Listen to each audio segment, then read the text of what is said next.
Yeah, I totally agree. The fact that they were trained or that they had a jazz background set them apart from all of their peers, some of which were, just starting out or beginners or, where it was more about, it was more about attitude and tenacity of like, I'm going to do this thing even if I can't, solo like Van Halen or whoever, whatever, Led Zeppelin, but a lot of those bands were in their 20s. Some of those bands were in their 20s. Dead Kennedys were in their 20s. The Misfits were in their 20s. The Ramones certainly were in their 20s.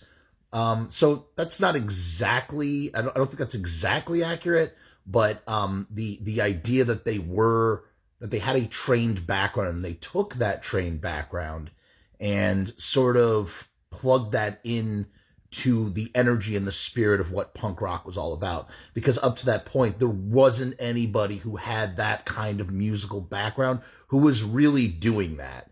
I mean, the Damned were in their 20s. I mean, the Pistols were in their 20s, their early 20s.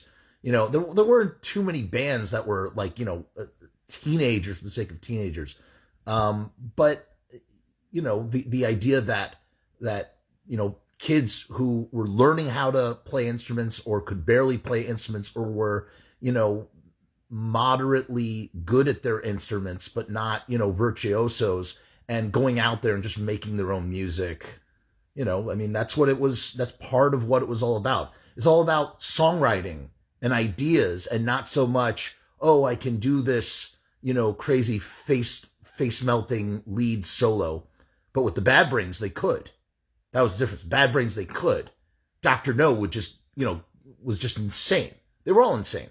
And the other thing, too, is that they had that band chemistry. They were so melded. And, jazz is all about, jazz playing is all about chemistry and like, musician mind meld in that kind of way. And the Bad Brains had that in spades. They had that. They were so connected. There was so much synergy there.